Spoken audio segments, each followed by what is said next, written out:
America के हमले पर ईरान का एक और बड़ा बयान आया है, जिसकी जानकारी इस वक्त आपको हम दे रहे हैं। ये बड़ी खबर इस वक्त आपको हम बता रहे हैं। अमेरिका के हमले पर ईरान का एक और बयान, रेडिएशन लीक नहीं हुआ है। देखिए अभी क्या हो रहा है कि जिस तरह से तेजी से अपडेट्स आ रहे हैं, इसे लेकर जो जानकारी ईरान के स्टेटमेंट में है, रेडिएशन मापने का और इसके आसपास रहने वालों के लिए कोई खतरा नहीं है।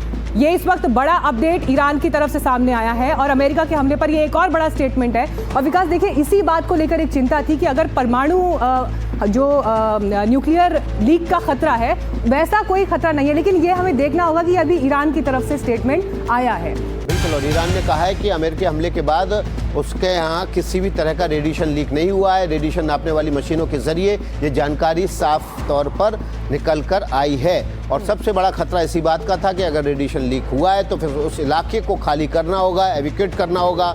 और रेडिएशन लीक का मतलब भी ये है कि वहाँ पर परमाणु हथियार मौजूद हैं। और सीधे गेस्ट का रुख कर लेते हैं। इस वक्त हमारे साथ डॉक्टर भारत बराई भी हैं। सर, मैं आपसे सबसे पहले इस वक्त ये जानना चाहती हूँ, देखिए अभी ये स्टेटमेंट ईरान की तरफ से आया है, लेकिन ईरान का ये कहना कि रेडिएशन लीक नहीं हुआ है, ऐसा कुछ नहीं है। एक्सपर्ट्स की इस पर क्या ओपिनियन है? और अभी जिस तरह से आप पूरे घटनाक्रम को देख रहे हैं, what is your take on it sir? देखो, दो चीज़ है। एक तो जो 3 न्यूक्लियर साइट थी वो सब सेंट्रीफ्यूज की थी, वहाँ एनरिचमेंट यूरेनियम का हो रहा था।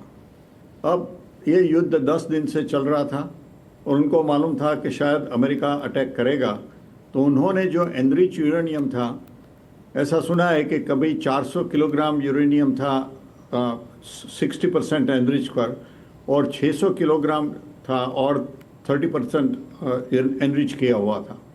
वो कोई इतना बड़ा नहीं है स्टॉक, तो उन्होंने ये ट्रांसफ़र कर दिया। तो जो बाकी रहे वो तो सेंट्रीफ्यूज मशीन है। सेंट्रीफ्यूज मशीन से तो कोई रेडिएशन नहीं आएगा।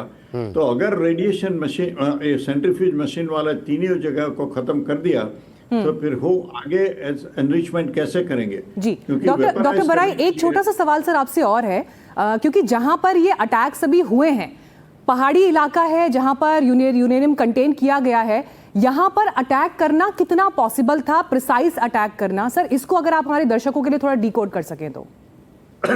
ऐसा है, जो नंटास की फैसिलिटी थी वो फैसिलिटी 70% ऊपर थी, खाली 3 हॉल नीचे थे। इस्फहान की जो फैसिलिटी थी वो ग्राउंड पर थी, लेकिन जो फोर्डो की फैसिलिटी थी वो पूरी फैसिलिटी 300 फीट नीचे थी और पहाड़ में थी। अब उसके लिए अटैक करना, उसके पर वो नुकसान बहुत तकलीफ वाला था, क्योंकि इजराइल के पास बड़े जो बम थे वो कभी 5000 पाउंड्स के थे। तो 5000 पाउंड के बम से तुम 300 फीट जो कंक्रीट है उसको पेनिट्रेट नहीं कर सकते।